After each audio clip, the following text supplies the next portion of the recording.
बड़े आदर के साथ शहीदों को श्रद्धांजलि दी। भगत सिंह जी, सुखदेव, राजगुरु, उन लोगों को कल के दिन फांसी दी गई थी। उन्होंने देश को आज़ाद कराने के लिए सबसे बड़ी शहादत दी। अध्यक्ष महोदय, मुझे बेहद खुशी है कि वैसे तो हम सब लोग सभी शहीदों को नमन करते हैं, सभी स्वतंत्रता सेनानियों का आदर करते हैं, लेकिन उन सभी स्वतंत्रता सेनानियों में एक तरह से दो चमकते सितारे हैं, बाबा साहब अम्बेडकर और भगत सिंह। दिल्ली सरकार ने ये निर्णय लिया है कि बाबा साहब अम्बेडकर और भगत सिंह जी की तस्वीरें सभी दिल्ली सरकार के दफ्तरों में लगाई जाएंगी।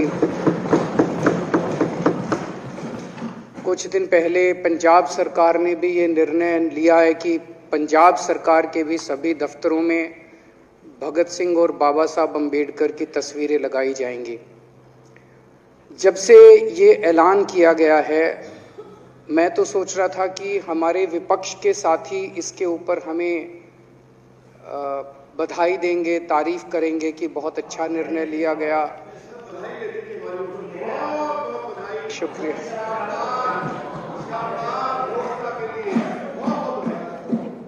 लेकिन जब से ये ऐलान किया है कि इतना, यहाँ तो कहने के लिए कह दिया, बाहर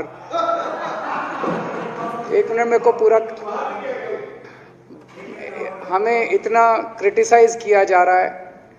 बीजेपी वाले कह रहे हैं कि बाबा साहब अम्बेडकर और भगत सिंह की क्यों लगाई, सावरकर की क्यों नहीं लगाई, हेडगेवार की क्यों नहीं लगाई। तो मैं कह रहा हूं भाई, सावरकर की और हेडगेवार की तुम लगा लो। अब देखो, जो बोल रहे थे उसमें तो किसी ने टिप्पणी नहीं की। मैंने कहा भाई सावरकर की बोल रहे हैं, सावरकर की और हेडगेवार की तुम लगा लो, हम बाबा साहब अम्बेडकर की और भगत सिंह की लगा लेते हैं। कांग्रेस वाले चिल्ला रहे हैं, इंदिरा गांधी की क्यों नहीं लगाई, राजीव गांधी की क्यों नहीं लगाई, सोनिया गांधी की क्यों नहीं लगाई। तो हम कह रहे हैं भाई, इंदिरा गांधी की तुम लगा लो, हम तो बाबा साहब अम्बेडकर की और भगत सिंह की लगाएंगे। अध्यक्ष महोदय, मेरे को पता नहीं था ये लोग बाबा साहब अम्बेडकर और भगत सिंह से ऐसी नफरत क्यों करते हैं सारे प्रतिपक्ष के लोग। मैं आपको बताता हूं क्यों करते हैं, और खासकर बीजेपी वाले बाबा साहब अम्बेडकर से इतनी नफरत क्यों करते हैं, मैं बताता हूं आपको। बाबा साहब अम्बेडकर ने संविधान बनाया, मैं बता देता हूं आपको, आप भी सेटिस्फाई हो जाओगे।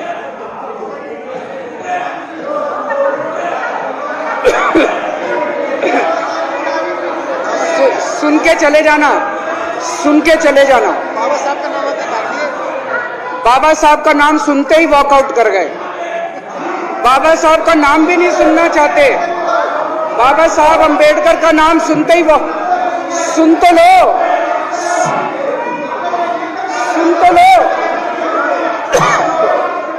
तमाशा, और ये सब कुछ जो इन्होंने बोला वो सच बोला। सुन तो लो।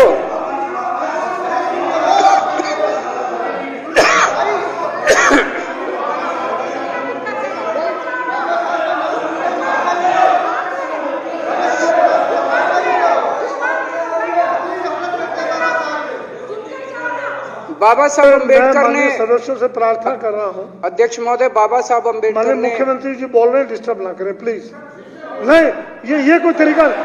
सत्य कौन बोल रहा था? सत्य क्या बिजुली जी ने बोला? सब आप बैठ जाइए। अब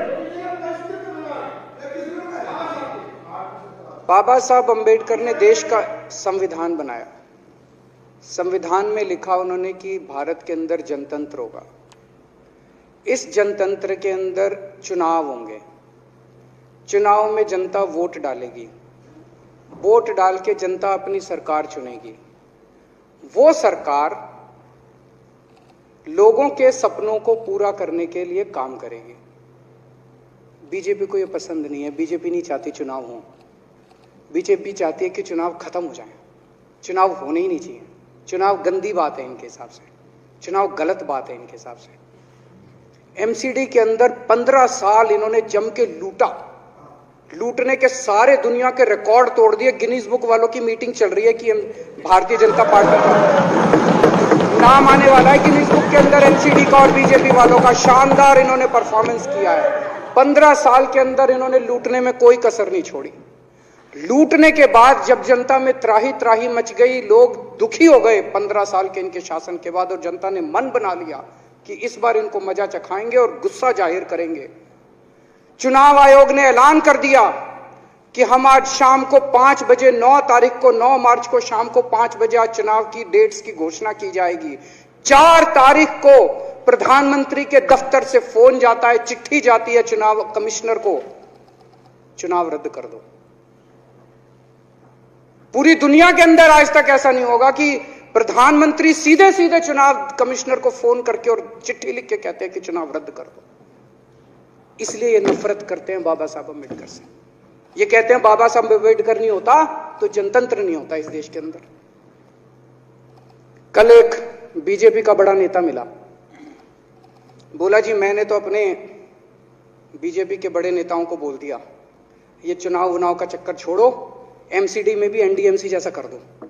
मैंने कहा इसका क्या मतलब? वो बोले जैसे एनडीएमसी में चुनाव ही नहीं होते, एनडीएमसी में केंद्र सरकार नॉमिनेट कर देती है, बोले जी एमसीडी में भी यही हो जाना चाहिए। अध्यक्ष महोदय, इनका बस चले ना इस देश के अंदर सारे राज्यों में और देश में चुनाव कराना बंद कर दें। इसलिए ये नफरत करते हैं, इसलिए बाबा साहब अंबेडकर से नफरत करते हैं ये लोग। बाबा साहब अंबेडकर चुनाव की प्रक्रिया रख के गए थे, इनका बस चले तो ये चुनाव कराना बंद कर दे। कह रहे हैं हम तीनों एमसीडी को यूनिफाई करना चाहते हैं। अरे 7 साल थे तुम्हारे पास, सो रहे थे क्या 7 साल से? कहां थे तुम लोग 7 साल से? क्यों नहीं तुम लोगों ने क्यों नहीं तुम लोग यूनिफाई करने के लिए पैसे चाहिए? क्यों नहीं तुम लोगों ने यूनिफाई किया 7 साल से? चुनाव के 1 घंटे पहले तुम लोग चिट्ठी लिख रहे हो, अब सो के जागे हो कि अब यूनिफाई करोगे। तो यूनिफाई नहीं करना, चुनाव टालने हैं क्योंकि हार रहे हैं। मेरी हाथ जोड़ के विनती है, हार जीत लगी रहती है, कभी ये पार्टी हारती है, कभी वो पार्टी हारती है, कभी आज बीजेपी हारती है, कभी आम आदमी पार्टी भी हारती है, कभी कांग्रेस हारती है। देश बड़ा है, देश की सोचो। आज आम आदमी पार्टी है, कल आम आदमी पार्टी हो सकता है ना हो। आज बीजेपी है, कल बीजेपी हो ना हो। आज केजरीवाल है, कल केजरीवाल नहीं होगा। आज मोदी जी हैं, कल मोदी जी नहीं होंगे। कोई बड़ा नहीं है, देश बड़ा है, मुल्क बड़ा है, कौम बड़ी है, समाज बड़ा है। देश को नहीं झुकने देना, देश को नहीं टूटने देना, देश को नहीं किसी भी हालत में देश पे आंच नहीं आनी चाहिए। ये लोग देश के साथ खिलवाड़ कर रहे हैं, ये लोग संविधान के साथ खिलवाड़ कर रहे हैं। कह रहे हम यूनिफाई करना चाहते हैं। इन्होंने एक चिट्ठी लिख दी चुनाव आयोग को कि हम तीनों एमसीडी को यूनिफाई कर रहे हैं, इसलिए चुनाव टाल दो। चुनाव आयोग ने चुनाव टाल दिया। कल को दिसंबर में गुजरात के चुनाव हो रहे हैं। अब जनता कह रही है ये गुजरात हारेंगे। अब अगर ये गुजरात हारेंगे तो ये 10 दिन पहले चिट्ठी लिख देंगे चुनाव आयोग को कि भाई हम गुजरात को और महाराष्ट्र को एक कर रहे हैं, इसलिए गुजरात के चुनाव टाल दो। गुजरात के चुनाव टल जाएंगे। अगली बार ये लोकसभा हारेंगे, चिट्ठी लिख देंगे जी पार्लियामेंट्री फॉर्म ऑफ सिस्टम बड़ा खराब है, हम प्रेसिडेंशियल फॉर्म ऑफ सिस्टम ला रहे हैं, संविधान बदल रहे हैं, चुनाव टाल दो। चुनाव टल जाएंगे। ये क्या मजाक बना रखा है इन्होंने, नौटंकी कर रखी है इन्होंने। भारत जनतंत्र है, देश ये बर्दाश्त नहीं करने वाला जो इन्होंने नौटंकी कर रखी है। कहते हैं हम दुनिया की सबसे बड़ी पार्टी हैं, हम तो जी दुनिया की सबसे छोटी पार्टी हैं। फिर भी डर गए तुम लोग।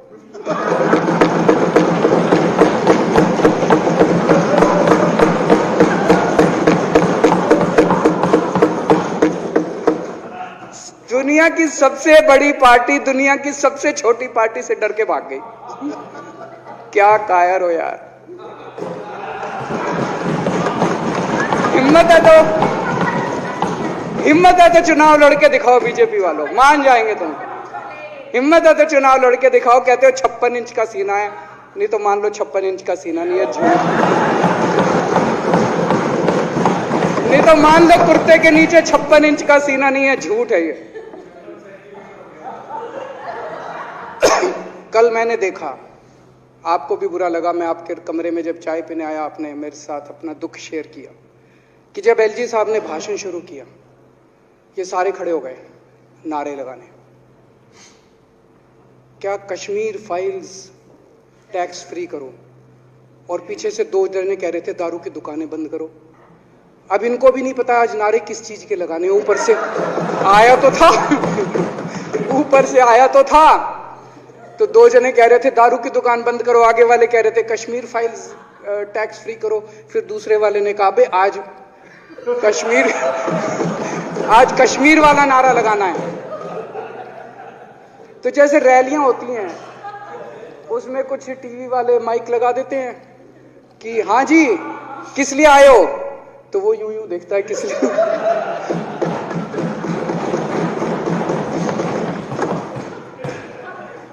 क्या हाल बना दिया इनका।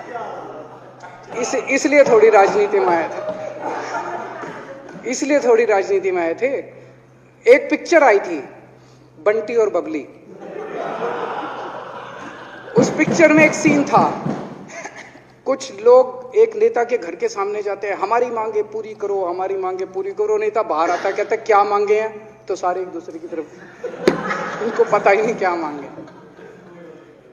आज सारे देश की सारी भारतीय जनता पार्टी एक पिक्चर के पोस्टर लगा रही है गली गली में जाके। पूरी सारी भारतीय जनता पार्टी देश में एक पिक्चर के पोस्टर लगा रही है। इसलिए राजनीति करने आए थे, पिक्चरों के पोस्टर। अपने बच्चों को क्या जवाब दोगे? घर जाके बच्चे पूछेंगे पापा क्या काम करते हो? पिक्चरों के पोस्टर लगाता हूं।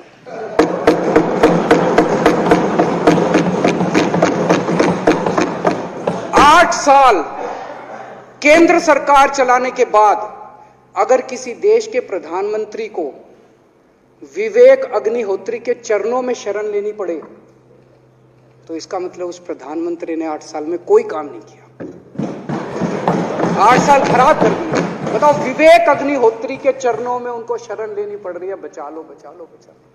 अगर किसी प्रधानमंत्री को कह रहे हैं कश्मीर फाइल्स टैक्स फ्री करो, अरे यूट्यूब पे डाल दो, फ्री हो जाएगी।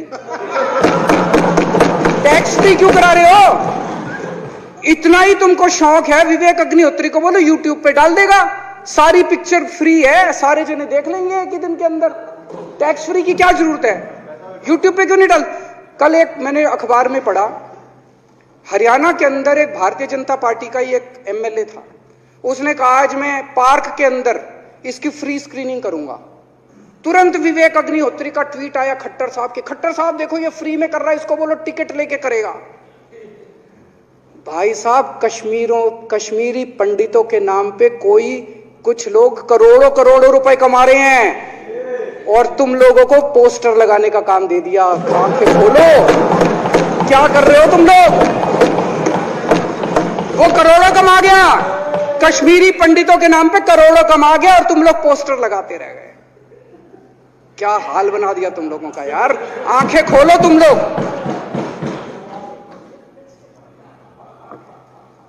भेड़ बकरियों की तरह हाँक रखा है पूरे बीजेपी वालों को, भेड़ बकरियों की तरह हाँक रहे हैं। एक दिन बोले 3 का कृषि कानून लेके आए हैं, बहुत शानदार है, और फिर नीचे मैसेज आया भाई सारे जने तारीफ करो मोदी जी की। सारे बोले वाह मोदी जी वाह, क्या मास्टर स्ट्रोक है। और मेरे को याद है इसी सदन के अंदर इन लोगों ने उन 3 कानूनों की खूब तारीफ की थी, बोले क्या मास्टर स्ट्रोक है और क्या शानदार कानून लेके आए। 1 साल के बाद फिर आया भाई 3 कानून वापस ले लिए, बोलो फिर तारीफ करो मोदी जी की, भाई कानून बेकार थे मोदी जी। क्या इसी सदन के अंदर इन लोगों ने इतनी बेशर्मी, दिमाग पे ताला लगा रखा, इन्होंने कहा वाह मोदी जी वाह, क्या 3 कानून खराब थे आपने वापस ले लिया, देश को बचा लिया। क्या मास्टर स्ट्रोक, ये क्या हाल बना दिया आप लोगों का यार। फिर थोड़े दिन बाद बोले भाई दारू की दुकानों के खिलाफ करो, फिर सारे जने दारू की दुकान बंद करो, दारू की। अब दारू ठीक हो गई दिल्ली में, आजकल तो शोर नहीं करते तुम लोग। अब कश्मीर फाइल आ गई, पहले कृषि कानून, रोज काम दे रखा है तुमको, कुछ ना कुछ ऊपर से आ जाता है, काम दे रखा है। अब दारू की दुकानें। मेरा एक ही निवेदन है मेरे बीजेपी के साथियों से, आप तो अपने ही हो, आप तो सब अपने, मेरे छोटे भाई बड़े भाई बिदुरी साहब तो बड़े भाई है मेरे, आप तो सारे अपने हो यार। थोड़ा सा देश के बारे में सोचो यार, थोड़ा देश के बारे में सोचो। हिटलर भी जो था वो कम से कम अपने चमचों को नौकरी देता था, रोजगार देता था। इतिहास उठा के पढ़ो, उसने रोजगार तो दिया था। इन्होंने क्या दिया आपको? आपके बच्चों को नौकरी दी? आपके घर में कोई खाने पीने का इंतजाम करा? आपकी बिजली का इंतजाम करा? केजरीवाल काम आता है आपके भी घर की बिजली फ्री कर रखी है। दिल्ली के 12 लाख बच्चों को नौकरी दी है मैंने, स्कूल ठीक कर दिए, अस्पताल ठीक कर दिए।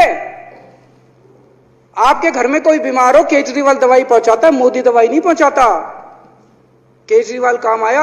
मैं बीजेपी के सारे कार्यकर्ताओं से कहना चाहता हूं, थोड़ा सा दिमाग खोलो। बीजेपी के सारे सपोर्टर्स को कहना चाहता हूं, थोड़ा सा दिमाग खोलो। ये भेड़ चाल बंद करो, भेड़ बकरियों की तरह हाँक रहे हैं ये आपको, ये सब बंद करो। दिमाग खोल के सारे जने बीजेपी छोड़ के आम आदमी पार्टी में आ जाओ।